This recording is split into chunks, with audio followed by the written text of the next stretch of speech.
escaneado y Sí, convertido a PDF. pero escúchenme. Yo lo que quiero es que ustedes escriban las preguntas y escriban las respuestas. Ah, ya, o sea que no lo No voy a podemos hacer. aceptar, no voy a aceptar que vengan y solo copien las hojas del libro y después solo las respondan. No, no, no. Por eso les hice un ejemplo de cómo deben hacerlo. No hay ningún problema que lo hagan a mano, pero deben hacer a mano la pregunta y la respuesta. Ah, bueno. O sea que sí lo podemos hacer todo a mano, no a pura fuerza computadora. No, pero como Ah, bueno. repito, deben escribir a mano la pregunta y escribir a mano la respuesta. Ah, bueno, está bien. Sí, es que como mi computadora se arruinó, entonces a veces tengo más tiempo un poquito en la noche, entonces para hacerlo mejor en la noche todo a mano. Gracias, Lick. ¿Está bien? Disculpe ya. No, no hay ningún problema.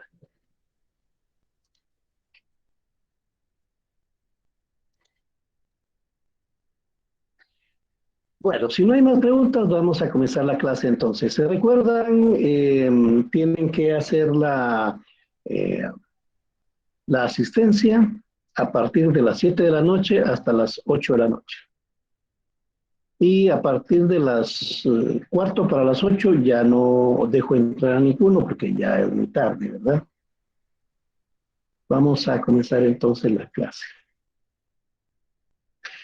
La otra también se recuerdan que tenemos clase mañana a partir de las 4 de la tarde en este mismo enlace.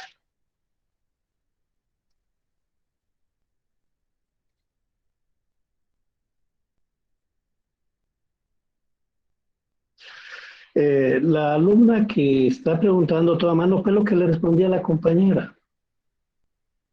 Si ustedes quieren hacer el trabajo a mano, no hay ningún problema. Lo pueden hacer a mano, lo pueden hacer en computadora.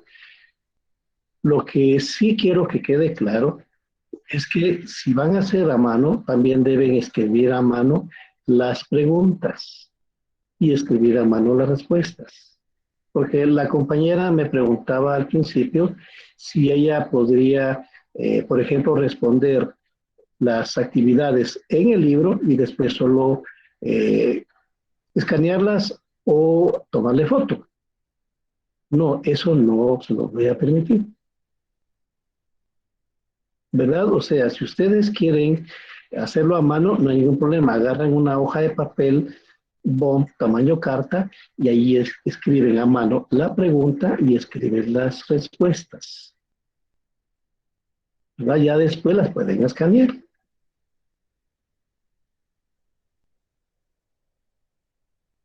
Bueno, vamos a comenzar entonces, jóvenes. Hoy vamos a trabajar corrientes filosóficas. Pregunto, ¿ya no tienen más consultas?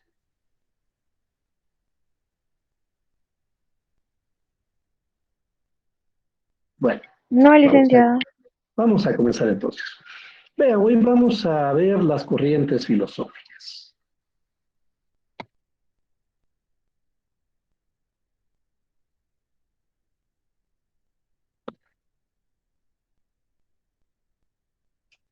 ¿Qué es una, qué es una visión del mundo? Fíjense que cuando hablamos de corrientes filosóficas estamos hablando que hay una visión del mundo, ¿verdad? ¿Cómo percibimos el mundo? Una visión del mundo es la forma en que ustedes definen la realidad. Son los principios más generales, fundamentales y sólidos que poseemos. Está relacionada con nuestros principios filosóficos y genera una forma de vivir. Comprende nuestros valores, creencias, actitudes. A eso también se le denomina cosmovisión. ¿Qué es una visión del mundo? Vean, eh, cuando nos adentramos en la vida de los japoneses, por ejemplo, vemos que ellos tienen valores y forma de comportarse diferente a la de nosotros.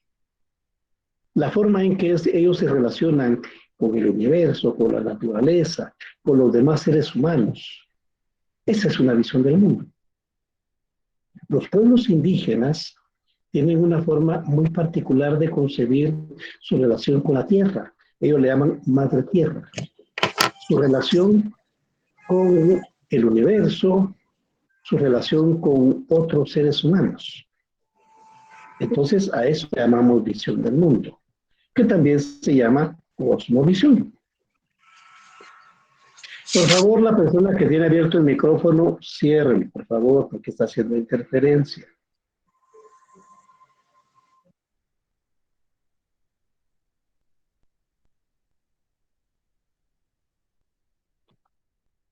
En términos filosóficos, existen dos maneras de ver el mundo: el idealismo y el materialismo.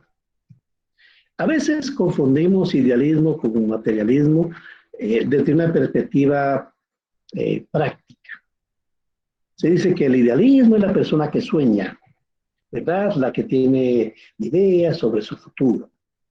Es un idealista.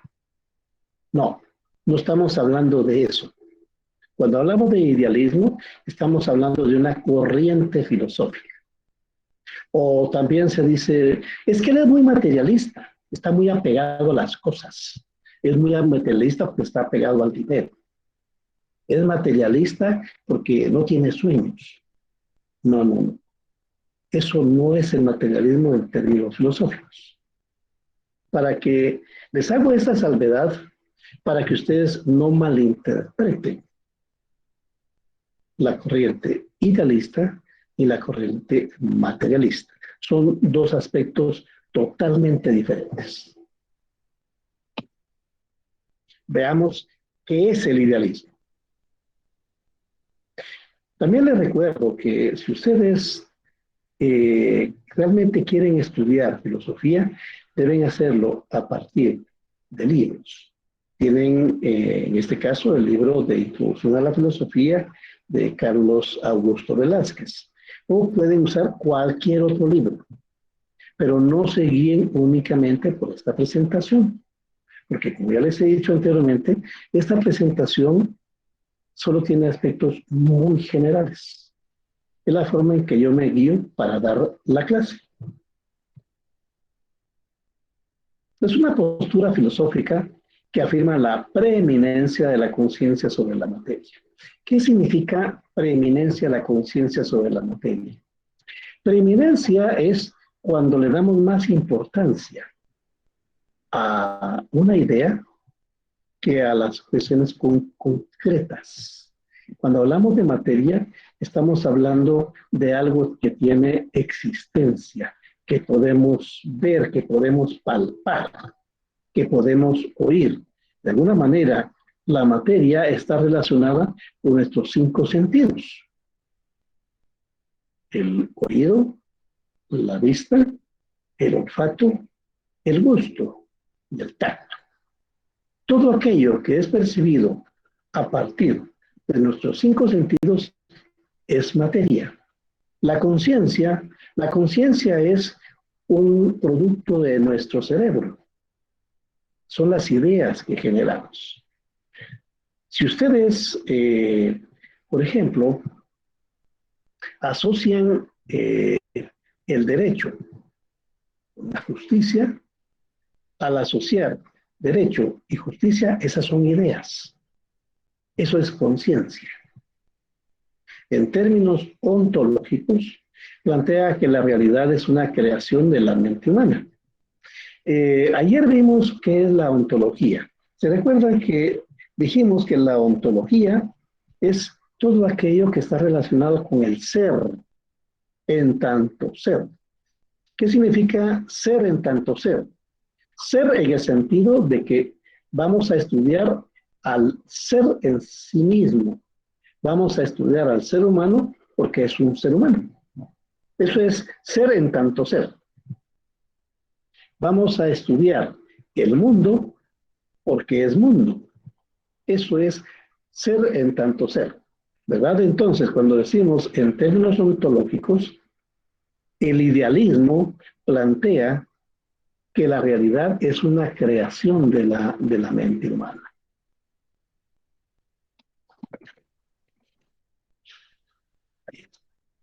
¿Verdad? El idealismo entonces nos dice que lo que ustedes perciben como real, eso está creado por la mente humana, es una idea. El idealismo dice, nosotros solo podemos comprender que es real aquello sobre lo cual podemos pensar. Esa es una postura idealista. El idealismo plantea que el conocimiento tiene su origen en la mente, en el sujeto pensante.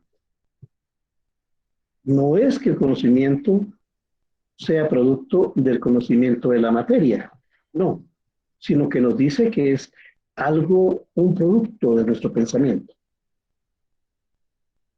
La materia y el mundo exterior solo se convierten en conocimiento hasta que la mente lo convierte en tales. Veamos. El idealismo nos dice entonces que la materia solo va a existir luego de que lo hemos pensado.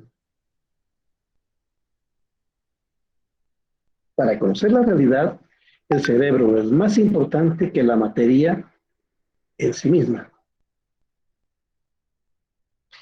Entonces, el idealismo basa la existencia del ser humano, del mundo, del universo, de todos los elementos, a partir de la creación de ideas del cerebro.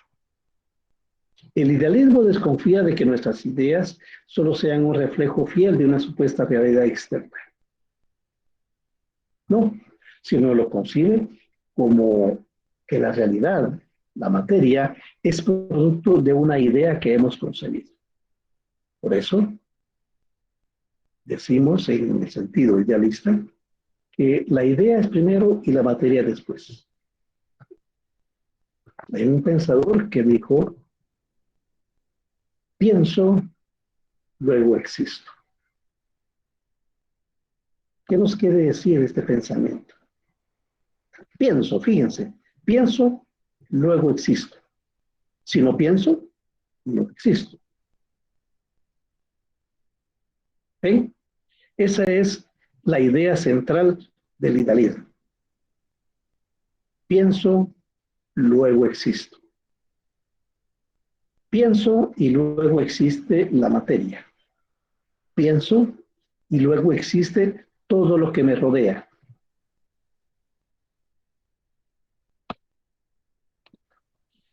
Existen dos dimensiones del idealismo. Primero, la nociológica. ¿Se recuerdan que ayer vimos todos estos elementos de la filosofía?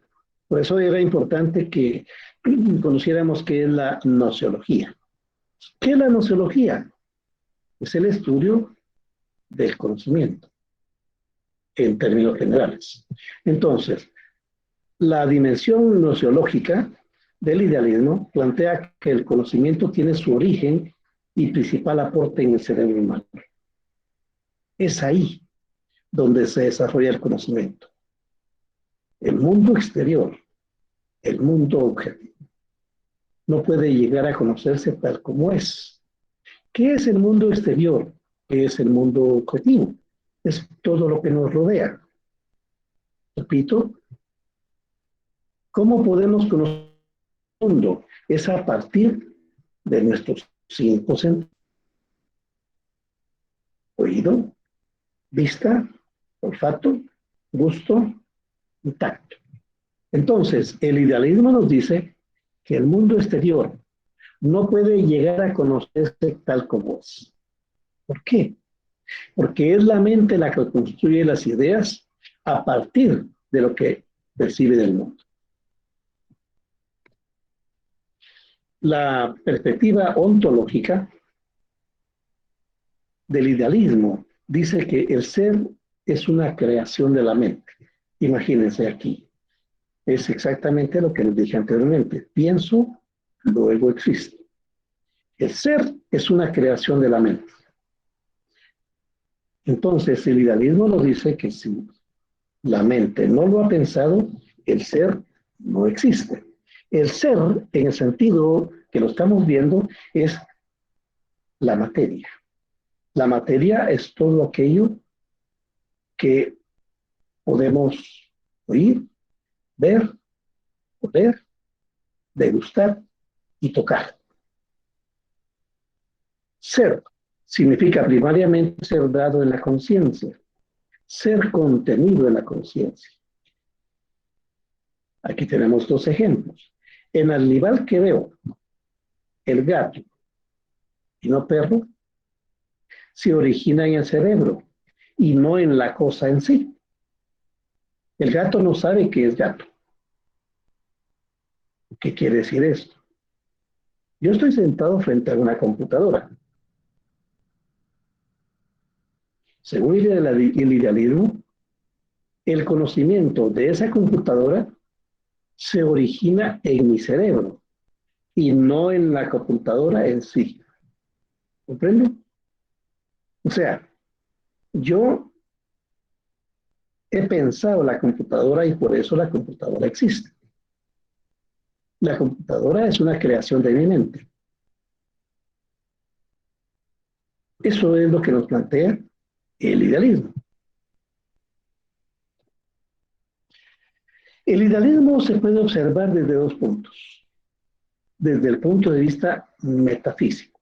Se recuerden, ayer vimos también qué es la metafísica y qué es la epistemología. Desde el punto de vista metafísico, la creencia en que el fundamento de la realidad es de ir de la espiritual, o sea, de poderes ideales. ¿Ven? El fundamento de la realidad. ¿Qué es la realidad? Todo lo que nos circunda. Nosotros mismos somos realidad. Él dice que es de índole espiritual, o sea, de poderes ideales. Dentro del idealismo está definida la religión, por ejemplo.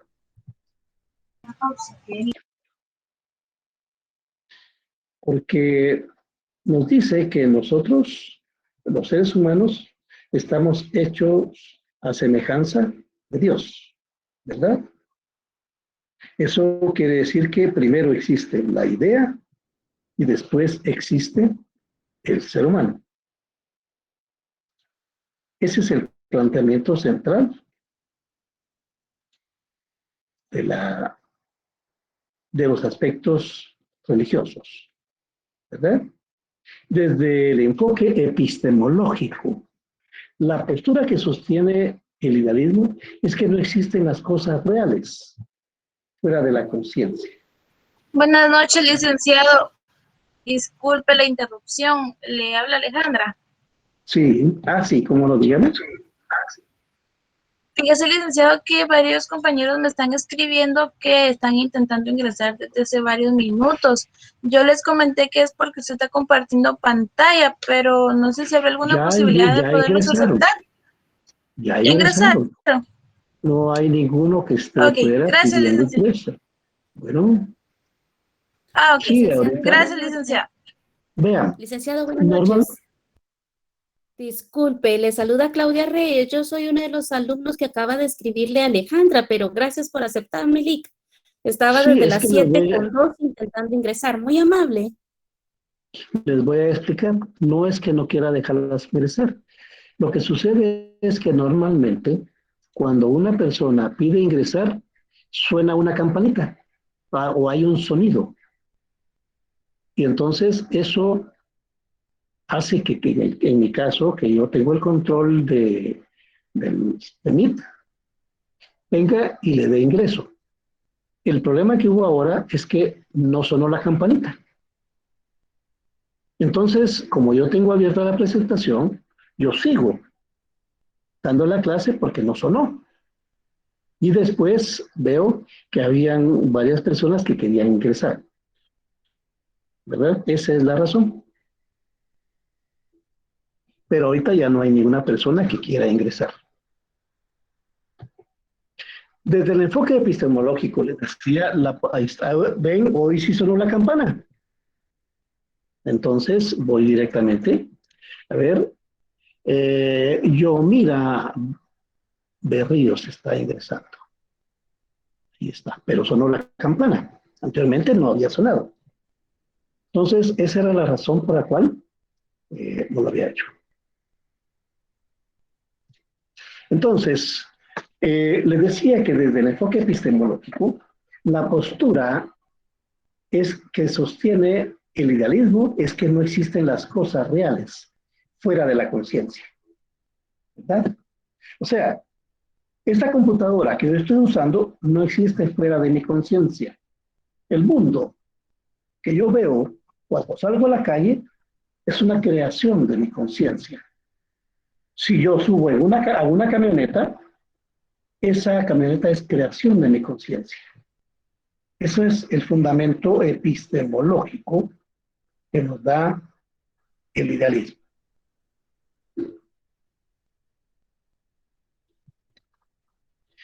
Existen varios tipos de idealismo. El idealismo objetivo, que fue planteado por Platón, Leibniz, Hegel o Delty. Las ideas existen por sí mismas y solo podemos acceder a ellas por medio de la experiencia. Eso significa que las ideas son autónomas y vamos a acceder a ellas a través de que entramos en contacto con la realidad. El idealismo subjetivo. Descartes. De Descartes es la idea de pienso, luego existo. Berkeley, Kant y Fichte. Las ideas solo existen en la mente del sujeto, de modo que sin él no existe un mundo externo autónomo. Este es un planteamiento más radical, ¿verdad? Porque dice, las ideas solo existen en la mente del sujeto, de modo que sin él, sin esa idea, no existe el mundo externo. Para que me comprendan, la idea de esta computadora que yo estoy usando existe en mi mente y no existe fuera de mi mente. El idealismo trascendental fue desarrollado por Kant. Para que tenga lugar el conocimiento, es necesaria la concurrencia de dos elementos, un objeto y un sujeto. Digamos, Kant ya nos plantea una realidad más cercana a la realidad, pero un conocimiento más cercano a la realidad. Porque yo voy a conocer la realidad a partir de mi relación con esa realidad. El idealismo alemán, que fue desarrollado por Schelling y Hegel, considera a la realidad como un producto de la razón. ¿Ven? Volvemos otra vez al pensamiento. Pienso, luego existo. Pienso, luego existe la realidad. Es entonces la realidad un producto del razonamiento. Bueno, ¿alguna duda sobre el idealismo, estimados alumnos? ¿O les quedó claro?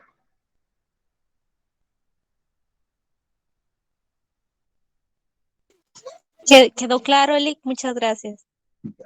Vamos entonces a ver ahorita qué es el materialismo. Para comprender qué es el materialismo, nos vamos a remontar a la antigua Grecia. Desde el siglo VI a.C., la corriente materialista surge en controversia con la religión, principalmente en los filósofos representantes de la escuela de Mileto. Según Tales de Mileto, el agua es el principio de todas las cosas. Todo procede del agua y todo se convierte en agua. ¿Qué significa esto? Que según Tales de Mileto, el agua, ¿qué es el agua? El agua es materia. ¿Ven? Ahí empezamos entonces el desarrollo del materialismo. Ya no, Tales de Mileto no plantea la idea, sino dice que el agua es el principio de todas las cosas. Por eso insisto, ¿qué es el agua? El agua es materia, el agua es realidad. Entonces, lo que nos dice Tales de Mileto, que todas las cosas proceden de la materia. Todo procede de la materia y todo se convierte en materia.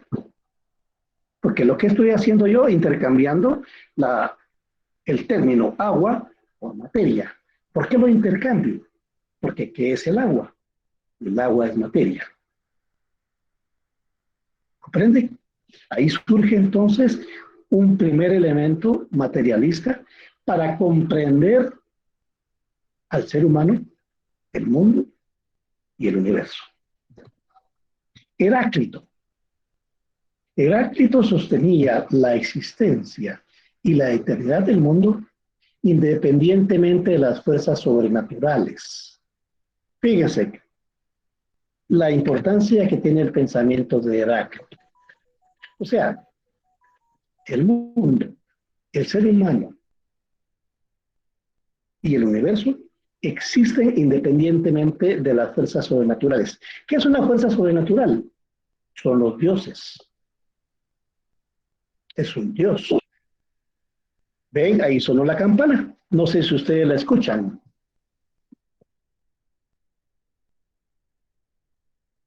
No se escucha, licenciado, la campanita. Ah, bueno, yo la escucho, entonces por eso ahorita dejé entrar a un alumno o alumna, no me fijé que entonces quiere decir que, según Heráclito,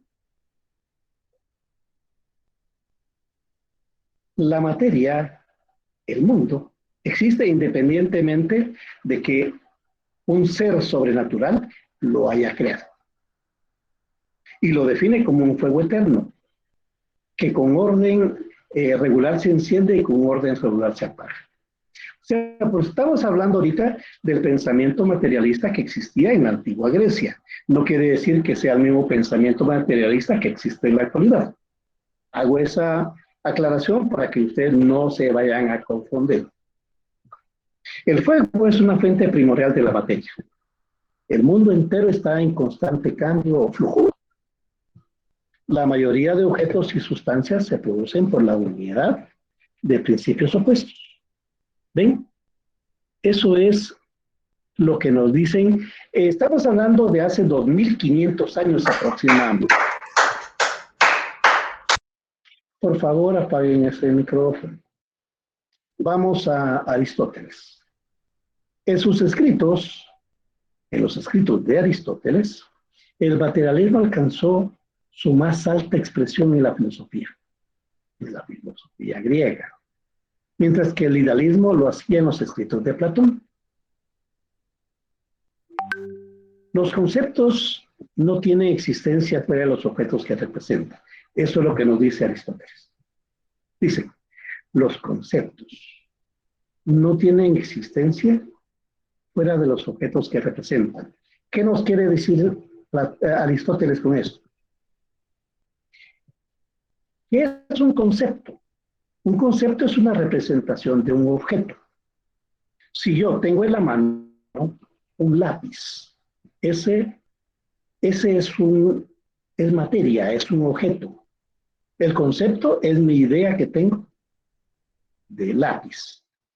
Si no le llamáramos lápiz, le podríamos llamar manzana, reloj, lo que quieran. Pero todos sabemos que un lápiz es un lápiz, ¿verdad? Pues lo que nos dice Aristóteles es que ese concepto de lápiz no existe más allá que en el lápiz. O sea, no es una idea. Existe porque existe el lápiz. La forma es una distinguible propiedad de la materia, pero con una existencia independiente de la de los objetos en los que se encuentran. Nos dice Aristóteles que el mundo está compuesto por individuos, sustancias. ¿Qué es una sustancia? Es materia, que se representan en tipos naturales fijos, especies. Les aclaro entonces acá que es lo que nos está diciendo Aristóteles. El mundo está integrado por individuos. Cuando hablamos de individuos, estamos hablando entonces de artes, estamos hablando de vehículos, aves, cuadrúpedos, seres humanos,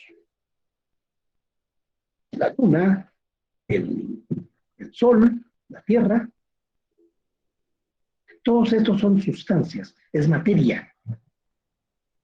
Y cada una de estas está englobada o forma parte de una especie. Por ejemplo, el perro forma parte de la especie de los mamíferos. El ser humano forma parte de la especie humana. ¿Comprenden? De esta forma es como Aristóteles define la existencia del mundo. Si se dan cuenta, en ninguna parte de lo que estamos viendo de Aristóteles menciona la idea. No nos dice que el mundo, esa sustancia y esas especies hayan sido creadas por alguien sobrenatural, sino que lo que existe es la materia por sí misma. Darwin es un materialista. Sentó las bases de la moderna teoría evolutiva, al plantear el concepto de que todas las formas de vida se han desarrollado a través de un lento proceso de selección natural.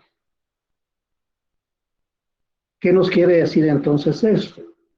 Que el proceso de desarrollo, por ejemplo, del ser humano, que parte desde un primate humano, ¿verdad? Es producto de todo un proceso de desarrollo evolutivo que se ha ido desarrollando o se desarrolló a través de los siglos. Ahí en la imagen ustedes pueden ver cómo el ser humano pasó de ser un mono, se convirtió en un homínido. Homínido es cuando el mono se yergue y puede caminar o sostenerse por dos extremidades y las extremidades superiores las usa para poder crear y a la vez también destruir, ¿verdad? Y empieza el lento proceso de evolución del ser humano y lo mismo sucede con las otras especies, aves, cuadrúpedos, plantas, en fin, todo lo que ustedes quieran. Pero ¿qué nos quiere decir Darwin con esto? Que ese proceso ocurre independientemente de la conciencia del ser humano. Cuando decimos que es independiente de la conciencia del ser humano, es que el ser humano no tuvo que pensarlo, tal como lo plantea el idealismo.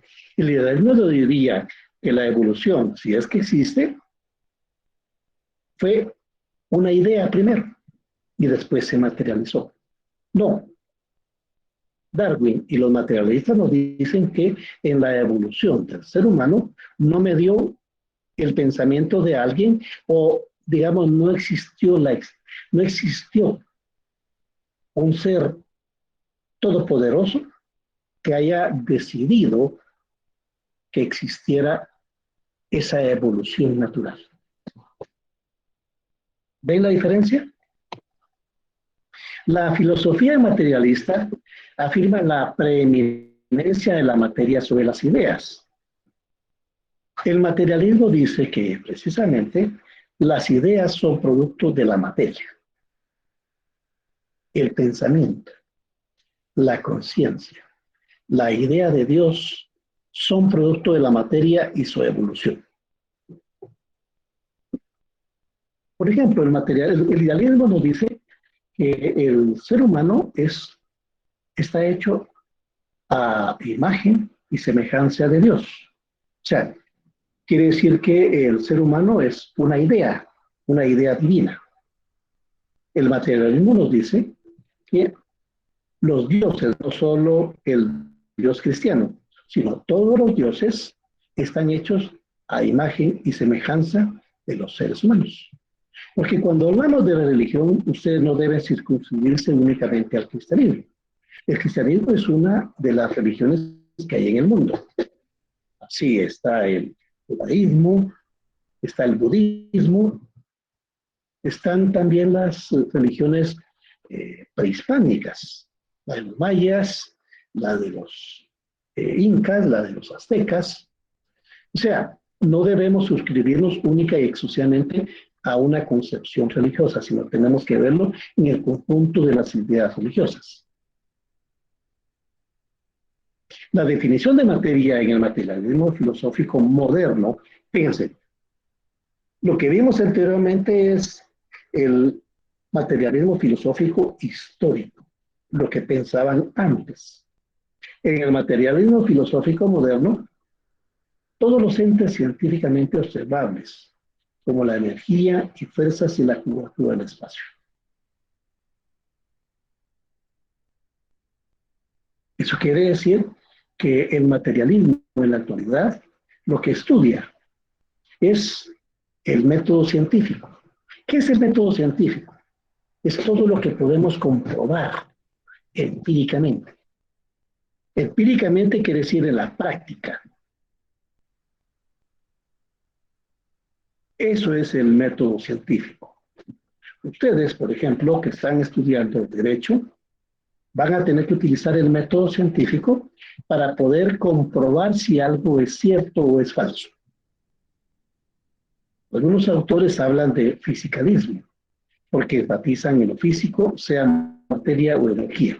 Pero no es esto exactamente lo que nos interesa, sino lo que estamos definiendo es cuál es la razón de la existencia del materialismo, el estudio de todos los fenómenos que pueden ser observables. Desde la perspectiva ontológica, ¿se recuerdan? Cuando hablamos de ontología estamos hablando del ser. Plantea que la realidad se compone exclusivamente de materia.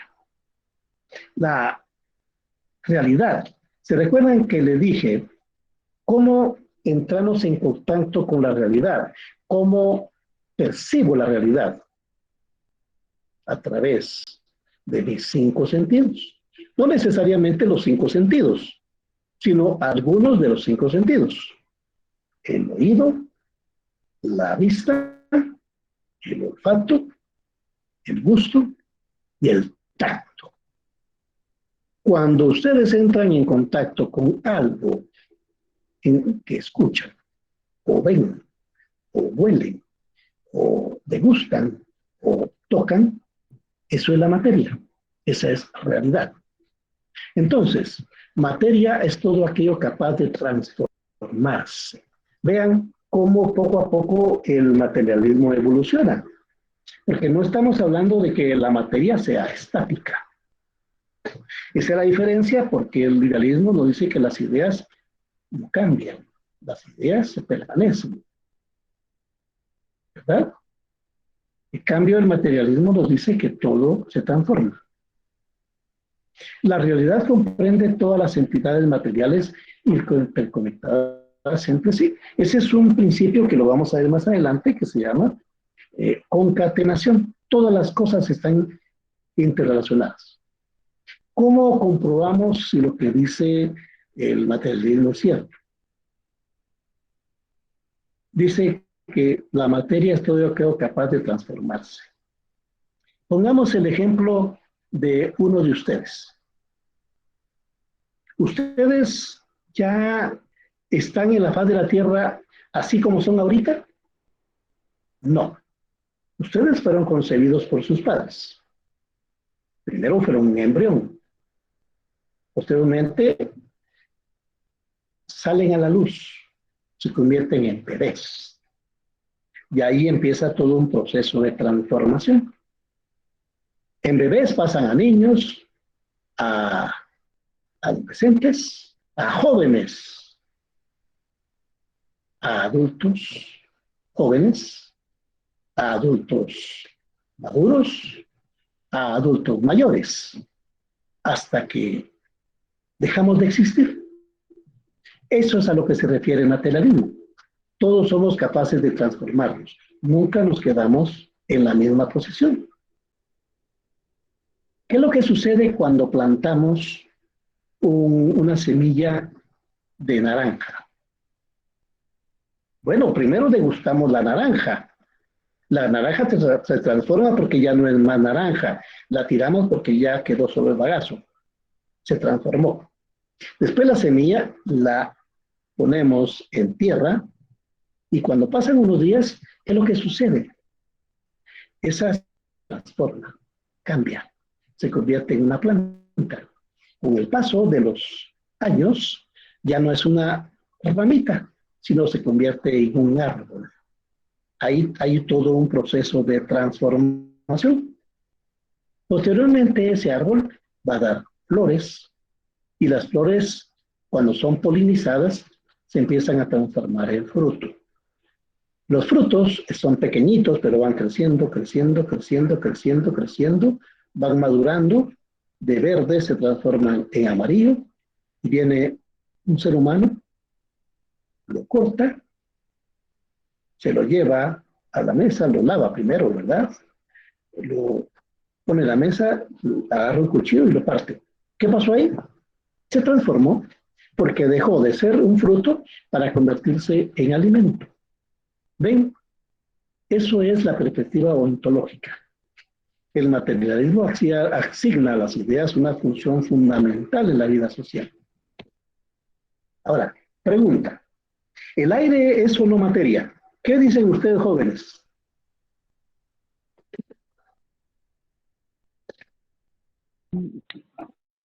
Que sí, es materia.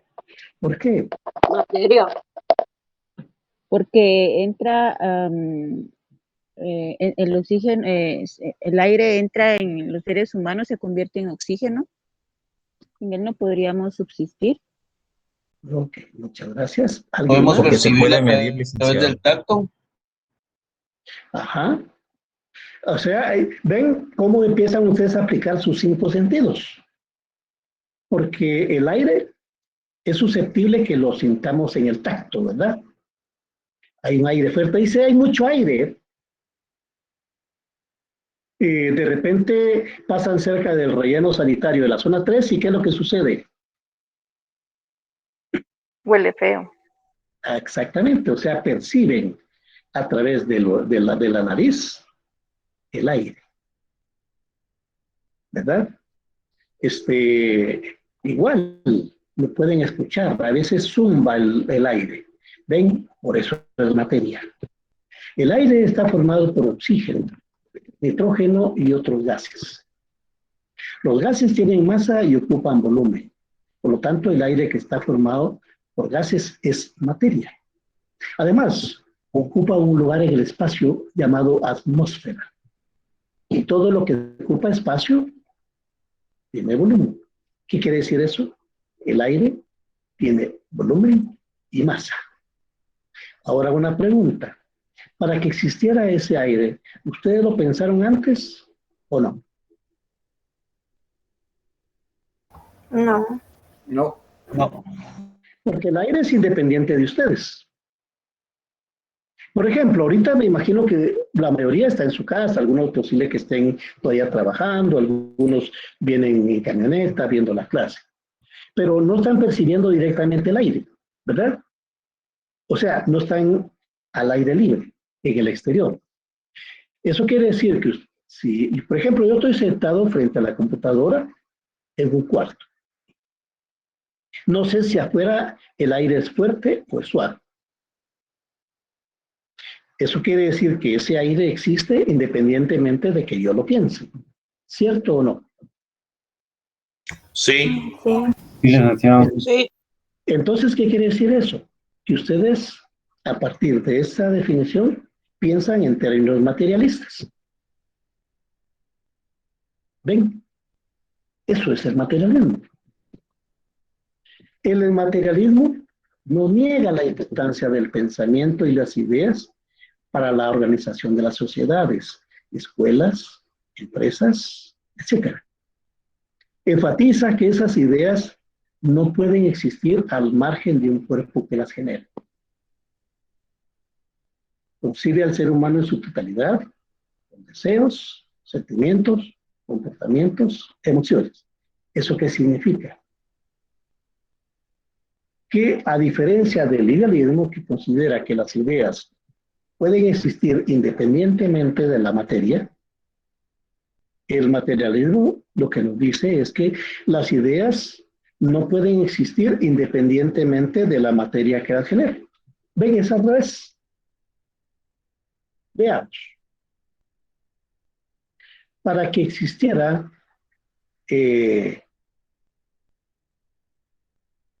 digamos, la Constitución de la República de Guatemala, la Constitución de la República de Guatemala podía existir antes de que existiera la República de Guatemala, ¿sí o no? No. Porque entonces no tendría sentido que existiera, ¿verdad? Porque no tendría ninguna relación con la realidad.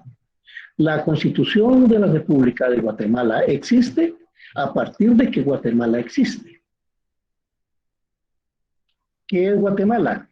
Guatemala, ustedes saben, como Estado es representada por un territorio, por una población y por un Estado, ¿verdad? Entonces, para que pueda desarrollarse la idea de Guatemala, tiene que existir primero Guatemala. Eso quiere decir que la idea de Guatemala existe a partir de que existe la materia que se llama Guatemala. ¿Me comprenden este pensamiento? Sí, licenciado. Sí, licenciado. Sí, licenciado. O sea, el ser humano, para que yo conozca un ser humano, no es que el ser humano existe en mi pensamiento, sino para poder definir qué es un ser humano, yo tuve que haberlo visto antes. Si no, no podría tener la idea de un ser humano. Ustedes han oído las leyendas del, ¿cómo se llama del animal que dicen que mata ganado? Chupacabras. El chupacabras. ¿Alguien ha visto chupacabras? No, licenciado. No, solo No, imágenes que han creado nada más. Esa es una idea, ¿verdad? Es una idea que no tiene hasta el momento relación con la materia. Entonces, ¿existe o no el chupacabras?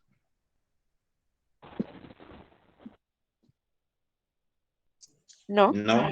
No, porque nunca lo hemos visto. Nunca hemos visto la materia. No han visto la materia, ¿verdad? En el momento en que encuentren a un chupacabras, van a decir, ese es el chupacabras. Porque si yo les pregunto, alguien me puede decir, sí, existe. Existe porque hay mucha gente que cree en el chupacabras, ¿verdad? Ese sería un pensamiento idealista. Entonces yo le pregunto, bueno, si usted dice que existe el chupacabras, descríbamelo. ¿Me lo podrá describir? No, porque nunca lo han visto. Nunca lo ha visto, ¿verdad? Entonces, esa es la diferencia entre el idealismo y el materialismo. Porque hay algunas personas que pueden decir, no, el chupacabras existe. Existe porque ha matado muchos animales. Y eso es su evidencia de que existe el chupacabras. Yo no lo he visto, eso es otra cosa. Pero el chupacabras existe. Eso es una idea que nos está planteando el idealismo, ¿verdad? La idea es, primero, antes que la materia.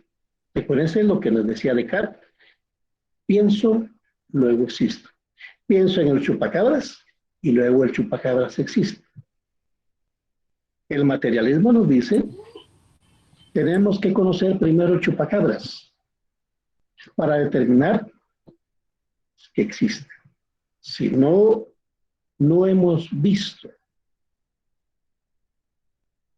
el chupacabras no existe. ¿Ven la diferencia? Desde la perspectiva noceológica, el materialismo afirma la posibilidad de construir conocimientos objetivos. ¿Por qué el materialismo puede construir conocimientos subjetivos? Porque únicamente existe aquello que podemos percibir a través de nuestros 5 sentidos. O sea, volviendo al chupacabras. Si alguien dice que existe, Está bien, pues, que exista, pero descríbanmelo. Hágame un estudio, un ensayo sobre el chupacabras. ¿Cómo es? ¿Cuáles son sus características? ¿Ven? Ese es el pensamiento idealista. El pensamiento materialista lo construye a partir de conocimientos subjetivos. Primero tengo que conocer el chupacabras para poder describirlo. Si no, no es real. A partir de que conozco el chupacabras, entonces yo vengo y lo voy a estudiar. Lo voy a estudiar con un método científico para determinar de qué especie es, cuál es su procedencia, cuál es el área donde vive, de qué se alimenta. ¿Es cuadrúpedo? ¿Es bípedo? ¿Es volador? ¿Es un anfibio? ¿Cómo es? ¿Ven? ¿Ven la diferencia? Entonces, por eso dice el materialismo, lo que construye son conocimientos objetivos, basados en la realidad. La verdad de una realidad depende de lo que ésta sea en sí misma, y no de lo que piense la mente. La verdad del chupacabras va a depender de que exista realmente el chupacabra, y no de que yo piense que exista el chupacabras. Si el gato pesa 10 libras, eso no depende de que yo lo piense, sino va a depender de que el gato pese eso. ¿Ven? Porque, por ejemplo, ustedes pueden ver a una persona y decir, esa persona es muy pesada, es gorda, pero es algo real, es algo objetivo. Primero tendríamos que ver que esa persona se pese. No es lo que yo pienso, ¿verdad? Sino que la balanza va a determinar si lo que yo pienso es cierto. Eso quiere decir que el conocimiento va a depender de la realidad. Para interactuar en el mundo, para vivir y para conocer, el cerebro capta a través de los sentidos unas herramientas, es lo que habíamos visto, ¿verdad? Entonces vamos a adelantarnos acá y vamos a ver el tercer elemento, el intersubjetivo. Hasta el momento hemos planteado dos teorías que son diferentes en términos filosóficos. Hemos planteado el idealismo, que privilegia el pensamiento sobre la materia. Primero pienso y luego existe la materia. El materialismo nos dice al contrario, primero existe la materia y de la materia surge el pensamiento. Primero existe el ser humano y ese ser humano es el que va a generar el pensamiento, no al revés. Ahora, el intersubjetivismo nos dice una opción diferente. A mediados del siglo XX cobró fuerza una tercera opción filosófica. Es materialista en su aspecto ontológico, pero se aparta del materialismo y del idealismo en el plano epistemológico. Vamos a ver qué es lo que nos dice. Habermas, un filósofo alemán, planteó la existencia de un mundo que se percibe como independiente de nuestras descripciones y como el mismo para todos nosotros. O sea, el mundo existe independientemente de que yo lo haya conocido. Ese postulado significa que la realidad material es anterior e independiente de la conciencia humana. No tengo que pensar el mundo para que el mundo exista. No tengo que pensar en esta computadora para que la computadora exista. Si no, yo tendría que pensar en todas las computadoras del mundo. Esas computadoras existen independientemente de que yo piense en ellas. Eso significa que es una posición dentro del material. Ahora bien, en el plano gnosiológico, o sea, del conocimiento, el intersubjetivismo niega la posibilidad del conocimiento objetivo. ¿Por qué? Porque según el intersubjetivismo, todos tenemos una apreciación diferente de las cosas. Eso depende un poco de nuestro conocimiento cultural, educativo, religioso, de de nuestras amistades, de nuestras lecturas. Por ejemplo, ¿cómo asumimos nosotros la política en Guatemala? ¿Tenemos todos conocimientos claros de cómo se maneja la política en Guatemala? No. No, más. No. Porque todo va a depender del conocimiento que tengamos de la política. No. ¿Verdad? Algunos vamos a tener un conocimiento mayor, otros menor, y hay personas que ni siquiera tengan conocimiento de cómo se maneja la política en Guatemala. Entonces, eso va a depender un poco de cuán informado, cuán educado, cuánto conocimiento tengamos de algo. Según Habermas, el mundo es percibido e interpretado de formas distintas desde las perspectivas de individuos y grupos distintos. Hay un dicho que dice que el mundo lo percibimos a partir del cristal con que lo miramos. El hambre depende un poco de las condiciones económicas en que vivamos, ¿verdad? Una persona que tenga mucho dinero, tengo hambre, voy a pasar a McDonald's o voy a ir al restaurante. Esa es su idea del hambre. Pero ¿qué sucede con una familia campesina que apenas gana el equivalente a 5 quetzales diarios para alimentar a una familia de 10 personas? ¿Qué es lo que pueden comer? Tortilla con sal, tortilla con frijoles. Ellos vienen y se comen la tortilla. ¿Satisfacen su hambre? No. El hambre permanece. Entonces, el hambre que tiene esta población indígena o campesina es diferente a la que pueda percibir una persona con muchos recursos económicos o una persona de clase media. ¿Ven? Eso quiere decir entonces que vamos a conocer la realidad dependiendo de cómo somos nosotros y cómo percibimos el mundo. No podemos acceder en forma directa al mundo, sino que lo hacemos condicionados por nuestras ideas previas. Este filósofo plantea que el conocimiento se desarrolla a partir de su naturaleza lingüística. ¿Qué significa eso? Vean, el conocimiento, ¿quiénes lo producen? Bueno, lo producen científicos.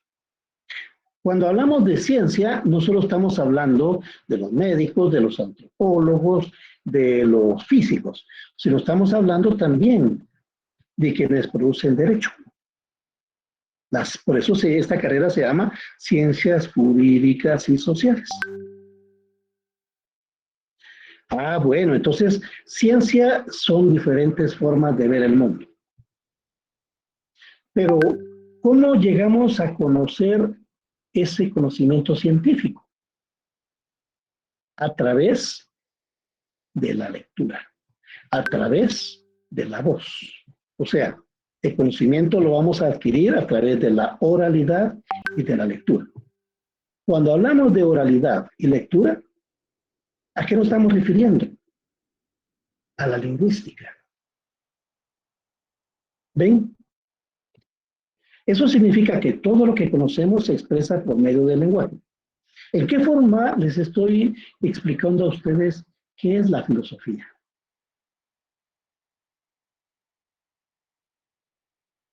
De su voz, de sus conocimientos. En sus gráficas también. Pero es una cuestión de lectura, de texto, ¿verdad? Eso a través del lenguaje y a través de la escritura. A través de su experiencia también, Lick. A través de la experiencia, ¿verdad? Solo podemos identificar en la realidad aquello de lo cual ya poseemos un nombre o una palabra para nombrarlo. Por ejemplo, yo conozco una manzana, no porque haya pensado la manzana, sino porque he visto y he comido manzana. Pero no todas las personas tienen acceso a una manzana. Hay personas que no pueden comprar una manzana. Y por lo tanto, esas personas no es que no hayan conocido la manzana, sino no la pueden comer porque no tienen el dinero. O digamos, Francia. ¿Alguno de ustedes ha estado en Francia? No, yo tampoco he estado en Francia. Esa realidad existe independientemente de que yo la haya pensado. Pero solo algunas personas pueden ir a Francia, ya sea por negocios, por placer o por estudios. Ellos van a tener una realidad diferente a la mía. Eso es lo que nos plantea Habermas. Se deduce que el conocimiento de la realidad está condicionado por el lenguaje que dominamos. El lenguaje tiene esencias sociales porque es compartido en comunidad. ¿Ven el carácter? No, es al revés. Ahí está. El lenguaje tiene esencia social. ¿Por qué? Porque lo estamos compartiendo en comunidad. Ustedes y yo somos una comunidad de conocimiento. La naturaleza social del lenguaje se origina gracias a que se requiere de consensos para ser válido. ¿Qué es un consenso? Es cuando todos estamos de acuerdo con algo. Así cobra sentido la naturaleza intersubjetiva del conocimiento. ¿Qué es lo que estoy haciendo ahorita con ustedes yo? Les estoy transmitiendo un conocimiento sobre la filosofía. Eso quiere decir que es una transmisión intersubjetiva. ¿Por qué decimos intersubjetiva? Porque ustedes tienen una visión subjetiva de las cosas. Yo tengo una visión subjetiva. Subjetiva es en el sentido de que yo percibo la realidad desde mi subjetividad. ¿Qué es subjetivo? Es mi forma de pensar, mi forma de ver, que es diferente a la de ustedes. Ustedes tienen una forma concreta de ver el mundo. Sea Juan, María, Pedro, Jennifer. Cada uno de los nombres que he mencionado tiene una forma de ver el mundo. Esa es su subjetividad. Cuando hablamos de intersubjetividad, estamos hablando de el conocimiento que tiene cada una de las personas y que tengo yo. ¿Ven? Eso es intersubjetividad. Lo podemos decir de otra manera, interpensamientos. A través del lenguaje se transmiten los conocimientos de la naturaleza, las cosas y la sociedad. Ahí estamos, jóvenes. Bueno, vamos a ver, dudas. ¿Tienen alguna duda, jóvenes?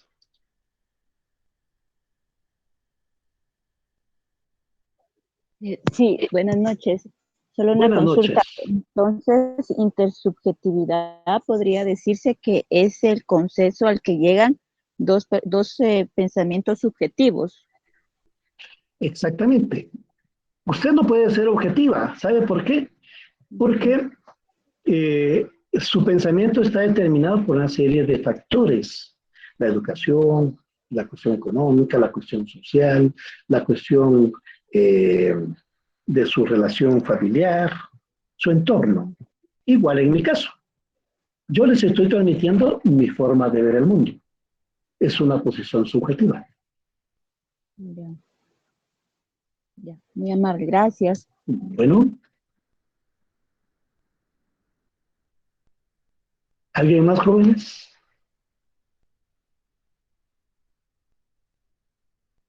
Bueno, si no hay más, déjenme ver algo en el chat. Hoy sí puedo ver el chat. Porque ya no estoy presentando. Vamos a ver, Rolando Vladimir. Primero existe la materia, luego la idea.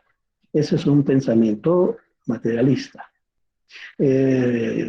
Prácticamente estudia la materia. Sí, exactamente. Eso es el materialismo.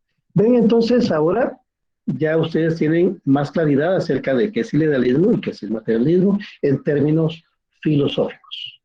¿Verdad? Si no hay entonces dudas, jóvenes, les agradezco mucho su atención y nos estamos viendo mañana a las 4 de la tarde. Gracias, Lick. Feliz noche. Gracias, licenciado. Feliz noche.